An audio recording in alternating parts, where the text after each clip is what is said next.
Hey guys, Cisco's being lazy this morning, so I had to come in to fill in. My name is Michael, I work at the California Walk-In Store, and I'm just gonna go over the guns that I use when I play on the field. First up, I have the Marui Glock 17, the Marui M870, the Marui Next Gen M4, and my KWA LM4. So let's get into it. So first up guys, we have my Marui Glock 17.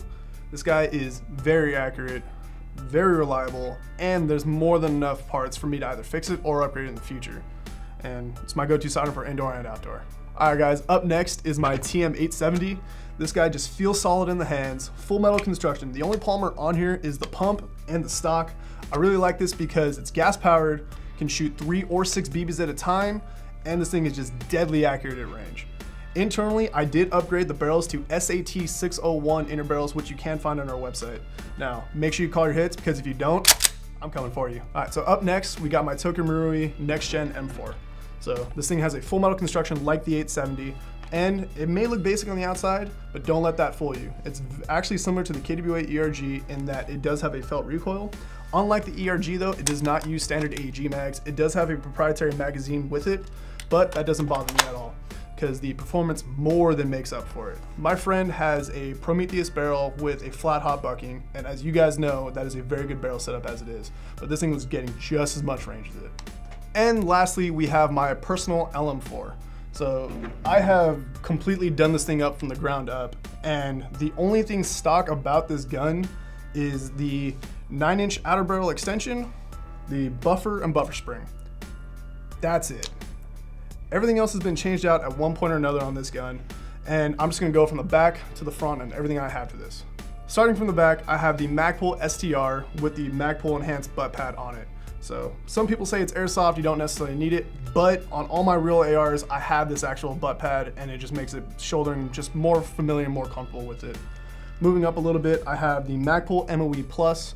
This is a very comfortable grip. It's actually rubberized, so it's not your standard plastic. And if I'm not wearing gloves, which I tend to forget a lot, it's actually very easy to grip and very comfortable still. Moving up a bit, I have the Magpul SSG fire selector. This is an ambidextrous fire selector, complete polymer build, and it does have the Magpul trademarks on it. Right above that, I have the Raptor arms charging handle. This is an ambidextrous charging handle, and it's made by PTS, has the complete trades on it, and I just absolutely love the thing. I can use it left or right-handed, which I do tend to switch a lot. Moving up from that, I have the Knights Armament United States Marine Corps issued rear sight. I gotta give a big shout out to my friend Alec for hooking this up. These are very hard to come by, and they're fairly expensive in the real steel world, which I have no issue with putting this on here because I know it's gonna hold 0 and I'm gonna have very consistent shots overall. Moving ahead a bit, I have a Reproduction Red Dot on top of the gun. Really consistent, I like it. It's a fairly open reticle, so I can see my shots where they're flying at. Overall, very happy with it. Bought it online, really like the look of it, and it really fits the Mark 18 style. Moving ahead a bit, I have the Bravo PEC 15. This is available in our store for only $60. Very good PEC box, very clean dot. I really like it. Next up, we have the Bravo Scout flashlight. It's a very nice flashlight, very cheap. It's only 60 bucks as well, and very consistent. It comes with the pressure pad as well. In front of that, I have the Knights Armament Qdc Cac. This is a quick detach flash hider and suppressor combo. Flash hider comes with the suppressor, so you don't have to worry about getting a new flash hider or purchasing the right one. It just comes all in one package. Underneath, I have the Knights Armament foregrip on it. This is the original Knights one. This isn't a traded repro. This is the original. And again, I have to thank my friend Alec for hooking it up with this. This is a very nice piece. And holding all that up is the Magpul Daniel Defense Mark 18 rail.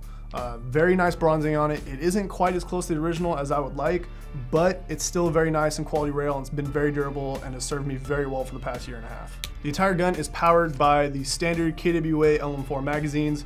They are a bit heavy, but it's a gas blowback rifle, so I can't really complain too much. And lastly, to round this build out is my lower receiver. This is the PTS licensed Magpul lower receiver.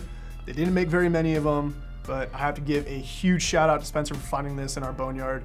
There are not very many of them, and I'm so happy that he came across this, so I had to pick it up. As you guys can tell, this is my favorite build. This is my go-to for outdoor play, shooting about 395 feet per second, and it has been a labor of love for the past 2 years, and this is my current final result on it. I am more than happy with this build, and it has served me very well. If you're looking to get a gas pullback rifle, heavily consider the KWA LM4. It is a great system. You don't need to do much to it to get it running amazingly, and who knows, you can have a great build and enjoy it just as much as I do. Alright guys, that was my overview of all my guns. Thank you for sticking around. So, I still haven't decided on how I want to build out my TM Next Gen M4. So, drop some ideas down below and give me some inspiration. Thank you again. My name is Michael. I'll see you guys on the next one.